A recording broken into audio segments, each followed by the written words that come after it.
Mail reproductive system. Okay guys, तो बच्चों ध्यान दो। गाइस जो कहते हैं the male reproductive system consist of person which produce the germ cell and other person that deliver the germ cell to the site of fertilisation. Guys यहाँ पर दो मेन पार्ट होते हैं। सबसे पहले एक जो जर्म सेल मतलब स्पर्म को बनाएगा, दूसरे बच्चों जो स्पर्म को आगे लेकर जाएगा वहां तक जहां पर फर्टिलाइजेशन होगा। बच्चों आगे देखते हैं।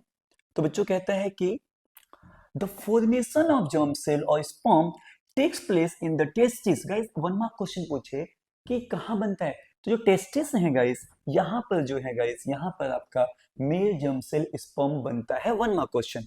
और गाइस अगर वन मार्क क्वेश्चन पूछे बच्चों कि टेस्टिस कहाँ होते हैं, तो भाई बच्चों बताएंगे ये जो एब्डोमिनल कैविटी मींस जो पेट है उसके बाहर स्क्रोटम के अंदर। ओके बच्चों, वन मार्क क्वेश्चन आ गया वन मार्क का कि टेस्टिस कहाँ होते हैं, तो बच्चों टेस्टिस स्क्रोटम के अंदर होते हैं। क्यों होते हैं? अब कोई पूछे आप बच्चों, हमें ये पता होना चाहिए भाई स्क्रोटम में होते क्यों हैं। क्योंकि बच्चों because sperm formation requires lower temperature than the normal body temperature. Body temperature के मुकाबले जो बच्चों स्पर्म को बनाने के लिए बॉडी टेम्परेचर के मुकाबले कम टेम्परेचर चाहिए होता है। बच्चों आगे कहते हैं कि टेस्टिस की देखो भूमिका क्या है। बच्चों टेस्टिस की भूमिका है मेल हार्मोन को बनाने में। जो मेल हार्मोन बनेगा उसकी वजह से चेंजेस आते हैं।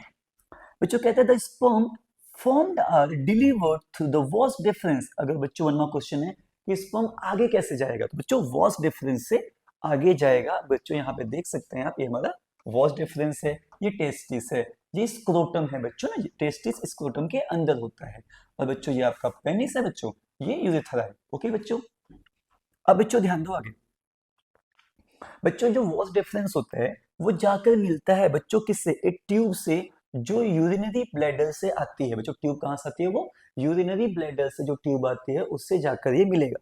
बच्चों कहते हैं यूरेथ्रा बच्चों एक कॉमन पैसेज है from both the sperm and urine. बच्चों देखो कॉमन सेंस की बात है, जो मेल है वो इजीली समझ सकते हैं कि जो स्पर्म होता है और जो यूरिन होता है दोनों का आने का रास्ता बाहर सेम है। ओके बच्चों, यूरेथ्रा, ठीक बच्चों, यूरेथ्रा बच्चों एक कॉमन रास्ता है स्पर्म के लिए और यूरिन के लिए। ओके बच्चों, बच्चों कहते हैं along the path of the vas deferens gland like the prostate and the seminal vesicle। बच्चों प्रोस्टेट और सेमिनल वेसिकल मैं दिखाता हूं आपको यहाँ पर। बच्चों देखो बच्चों ये सेमिनल वेसिकल है गाइस, ये प्रोस्टेट ग्लैंड है।